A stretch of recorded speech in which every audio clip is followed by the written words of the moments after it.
Imagine standing at the base of a massive mountain, staring up at the peak. The thought of reaching the top feels overwhelming. But what if, instead of fixating on the summit, you focused on taking just one small step, and then another? Over time, those tiny steps add up, and before you know it, you're halfway up the mountain. This is the essence of atomic habits, small, consistent actions that over time create extraordinary results. At first glance, small changes might seem insignificant. Saving just $1 a day, reading a single page of a book, or doing 5 push-ups before bed doesn't feel like much. But when these actions are repeated daily, they compound, just like interest in a bank account. This is known as the compound effect, a powerful force that turns minor efforts into massive outcomes. Consider the story of British cycling. For years, the team was mediocre at best, struggling to win major competitions. Then a new coach, Dave Brailsford, introduced a strategy called the aggregation of marginal gains. Instead of aiming for one big breakthrough, he focused on improving everything by just 1 cent. Better sleep, slightly more aerodynamic clothing, a more ergonomic bike seat. None of these changes alone made a huge difference, but together, they transformed the team. Within a decade, British cyclists dominated the Olympics and won multiple Tour de France titles. That's the power of small improvements compounded over time. But why does this work on a psychological level? The answer lies in our brain's reward system, specifically dopamine. Dopamine is often called the feel-good neurotransmitter, but it's actually more about motivation than pleasure. It drives us to seek rewards, pushing us to take action. Every time you complete a small habit, whether it's making your bed, drinking a glass of water, or writing a single sentence, your brain gets a little dopamine hit. This creates a feedback loop. The more you repeat a habit and experience the reward, the more your brain wants to do it again. This is why streaks and habit trackers are so effective. They tap into this dopamine-driven cycle, keeping us motivated. And here's where neuroplasticity comes into play. Your brain is not fixed. It's constantly rewiring itself based on what you do repeatedly. Think of a forest path. The first time you walk through dense undergrowth, it's tough. You have to push through branches, step over roots, and fight your way forward. But if you walk the same path every day, it becomes clearer, easier to navigate. This is exactly how habits work in the brain. The more you repeat an action, the stronger the neural pathway becomes. Over time, what was once difficult comes automatic, even effortless. This is why at first, waking up early, exercising, or reading daily feels unnatural, but after weeks or months, it becomes second nature. There are countless real-life examples of people who have achieved incredible success by embracing atomic habits. Take James Clear, the author of Atomic Habits himself. Before becoming a best-selling author, he struggled with consistency and productivity. Instead of forcing himself into huge, unsustainable changes, he focused on small, incremental improvements, writing just a little each day, refining his systems, and building momentum over time. Or consider Stephen King, who writes just 2,000 words a day. That's not an overwhelming amount, but over the course of a year, it adds up to multiple novels. Even Kobe Bryant, one of the greatest basketball players of all time, built his success not just on talent, but on relentless commitment to small, daily improvements, arriving early to practice, perfecting his footwork, shooting thousands of free throws. The key takeaway here is that big results don't come from massive overnight changes. They come from the small, daily choices we make, repeated, refined, and compounded over time. Think about the last time you tried to make a big change in your life. Maybe you wanted to start working out regularly, wake up earlier, or read more books. At first, you were motivated. You told yourself, this time, I'm going to do it. But after a few days or weeks, life got in the way. The excitement faded, and old routines crept back in. This is the cycle most people fall into, not because they lack willpower, but because they don't have a system. Atomic habits work because they aren't about willpower or motivation. They're about making small, manageable changes that over time become second nature. So how do you actually start? One of the best ways is by identifying your keystone habit. A keystone habit is like a domino that knocks over everything else in your life. It's the one small habit that, when established, has a ripple effect, improving multiple areas at once. For some, it's exercise. When people start working out consistently, they often begin eating healthier, sleeping better, and feeling more confident. For others, it might be journaling, which leads to better mental clarity, goal setting, and increased productivity. The key is to choose a habit that naturally triggers positive changes. Take Charles Duhigg's example from The Power of Habit.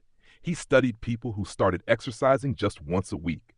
Over time, those same people started eating healthier, procrastinating less, and even using their credit cards more responsibly, all because one small change shifted their mindset. Once you've identified a keystone habit, the next step is making it easy to implement. This is where habit stacking comes in. Habit stacking is a simple but powerful method. You attach a new habit to something you already do consistently. Instead of trying to fit a habit into your day from scratch, you anchor it to an existing routine. Let's say you want to start reading more. Instead of saying, I'll read for 10 minutes a day, which is vague and easy to forget, you link it to something solid. After I drink my morning coffee, I'll read 1 page. Or maybe you want to meditate daily. You can tie it to brushing your teeth. After I brush my teeth, I'll meditate for 1 minute. By attaching new habits to familiar actions, you create an automatic cue, making it much easier to follow through. But habits don't just depend on motivation or reminders. They depend heavily on your environment. Your surroundings either make habits easier or harder. If you want to eat healthier, but your kitchen is stocked with junk food, you're setting yourself up for failure. If you want to exercise in the morning, but your running shoes are buried in your closet, you're adding unnecessary friction. The easiest way to build a habit is to make the right choice the path of least resistance. If you want to practice guitar more, leave it out in the open instead of in its case. If you want to drink more water, keep a bottle on your desk. On the flip side, if you're trying to quit a bad habit, make it harder to do. If you scroll through social media too much, remove the apps from your home screen or set your phone to grayscale to make it less appealing. Your environment shapes your behavior far more than willpower ever will. Now, how do you keep yourself accountable? This is where tracking your progress becomes essential. Seeing your progress visually, whether through a habit tracker, a simple journal, or even marking X's on a calendar, keeps you motivated. There's a psychological principle called the Seinfeld strategy, named after the comedian Jerry Seinfeld. When asked how he became such a consistent writer, he explained that he marked an X on his calendar every day he wrote a joke. His goal was simple: don't break the chain. Once you see those X's adding up, you feel compelled to keep going. The same method works for any habit. If you want to start running, track how many days you run, even if it's just for 5 minutes. If you're learning a language, track how many days in a row you practice. Small wins build momentum, and momentum leads to lasting change. The key to making atomic habits stick isn't about radical overnight transformation. It's about building small, easy-to-maintain habits that naturally grow over time. By focusing on keystone habits, stacking new behaviors onto existing ones, shaping your environment, and tracking your progress, you can make even the smallest changes lead to massive results. Picture this. It's late at night, and you tell yourself you'll go to bed early. But then, you pick up your phone just to check one thing. That one thing turns into scrolling through social media, watching videos, or reading random articles. Before you know it, an hour has passed, maybe 2.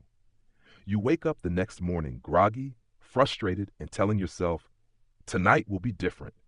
But will it? This cycle, knowing a habit is bad yet struggling to break it, is something everyone faces. Bad habits don't exist because we're weak or undisciplined. They exist because they follow a predictable pattern, and unless you disrupt that pattern, they'll keep running on autopilot. Every habit, good or bad, follows the same structure: cue, routine, reward. This is what researchers call the habit loop. A cue is the trigger, the thing that sets the habit into motion. The routine is the behavior itself, and the reward is the satisfaction or relief you get from it. Take the classic example of snacking on junk food. The cue might be boredom or stress. The routine, grabbing a bag of chips or a chocolate bar. The reward, a temporary sense of comfort or pleasure. The key to breaking a habit isn't just trying to resist it with willpower. That rarely works for long. Instead, you have to disrupt the loop, either by changing the cue, altering the routine, or replacing the reward with something healthier.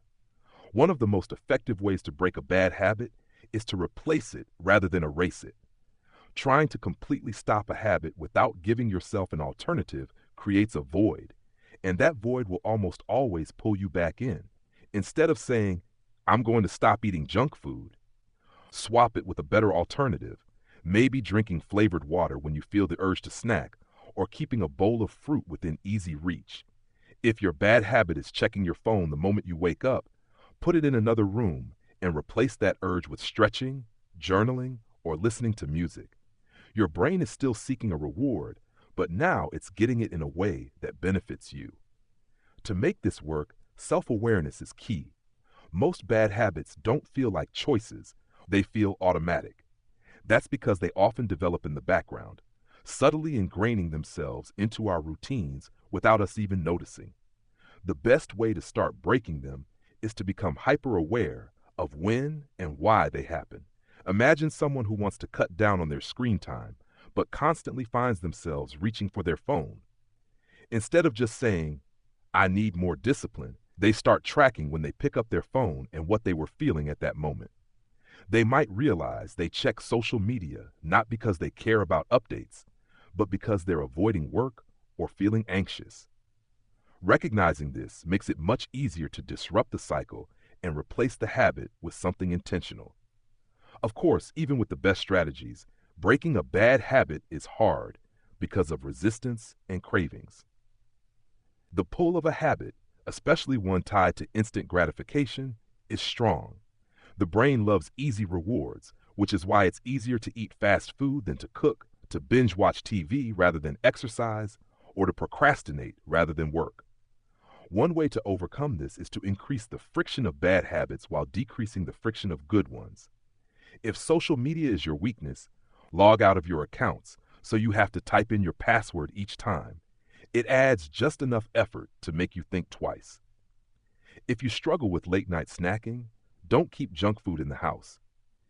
If Netflix keeps you from being productive, set a rule that you can only watch TV after you've finished a certain task. Breaking bad habits isn't about fighting against yourself.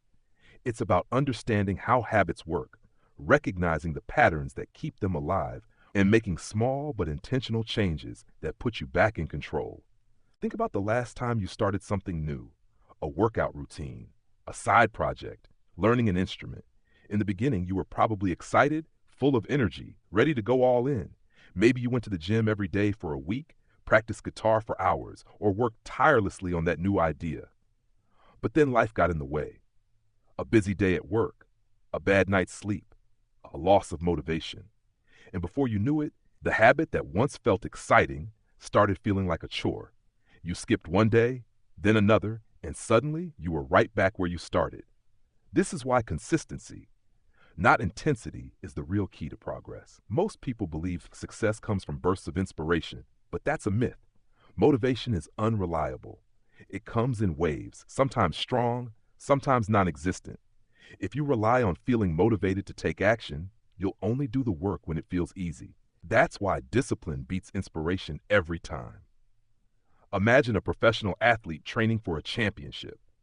They don't wake up every day feeling excited to practice. Some days they feel exhausted. Some days they'd rather stay in bed.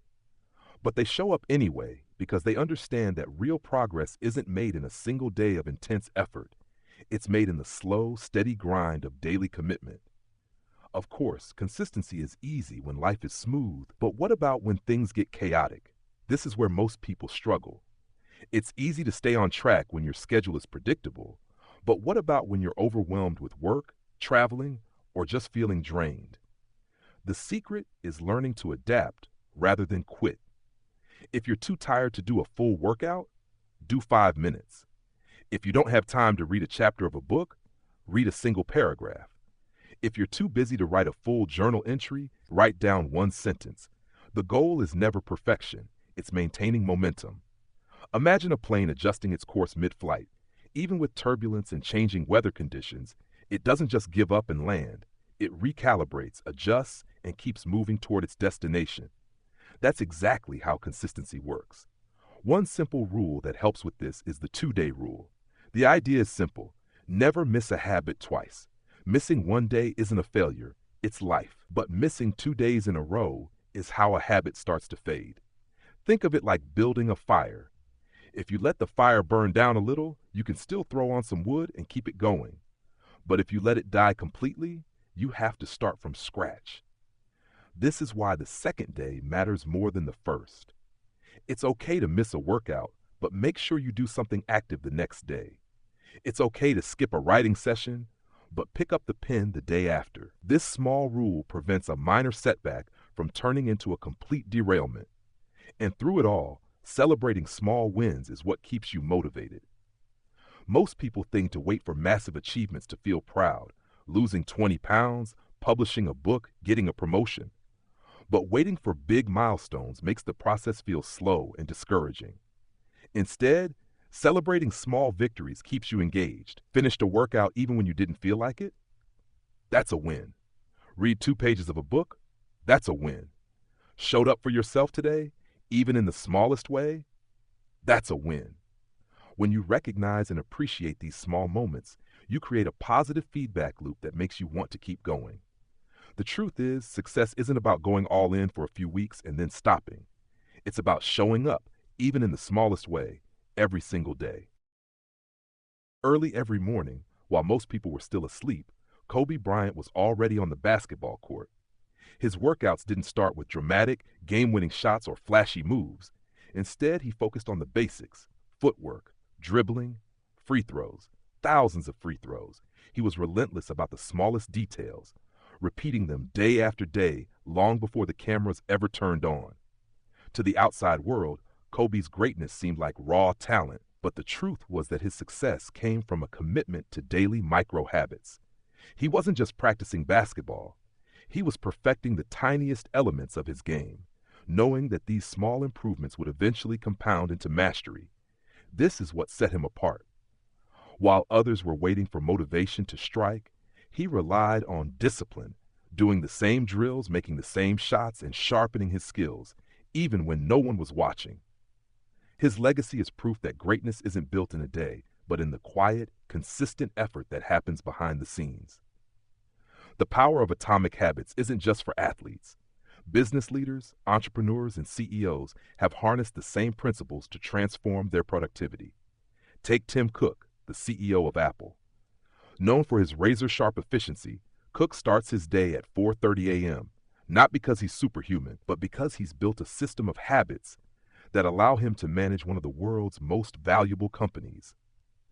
One of his most effective strategies is habit stacking, linking small, productive behaviors together so they become automatic. For example, he doesn't just check emails randomly throughout the day. He pairs it with his morning routine, clearing his inbox before most people even wake up. By attaching this habit to an existing routine, it becomes effortless. This strategy is why many successful leaders follow structured morning rituals. They don't waste time deciding when or how to start their day. They build habits that create consistency, reduce decision fatigue, and keep them focused on high-impact work. Artists, musicians, and creatives also rely on atomic habits to master their craft. Many people assume that creativity strikes like lightning, a sudden moment of inspiration that leads to a masterpiece. But the best artists know that creativity is actually the result of consistent practice. Take Jerry Seinfeld, one of the most successful comedians of all time.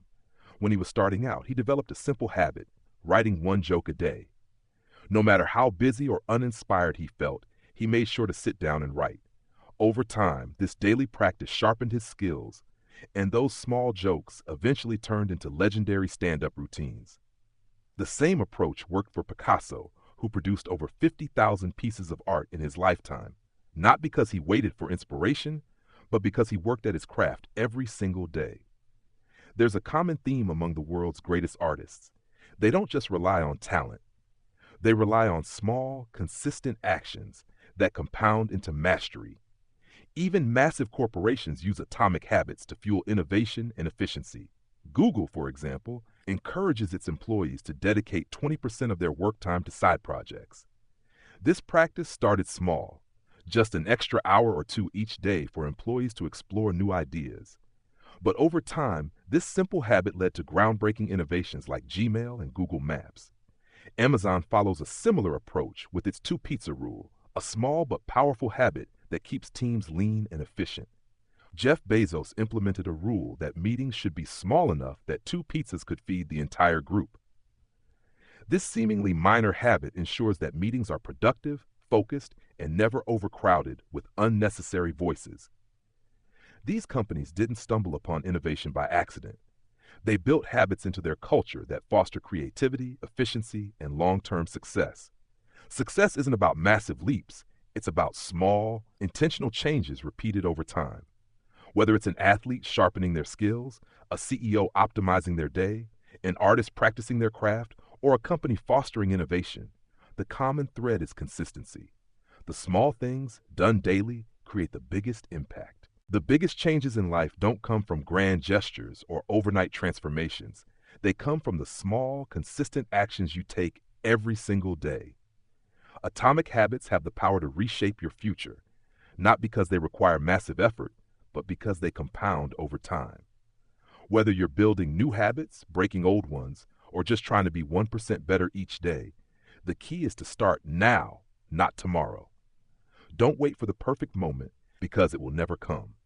Take action today, whether it's reading one page, doing one push-up, or writing down just one idea. Small steps lead to big results.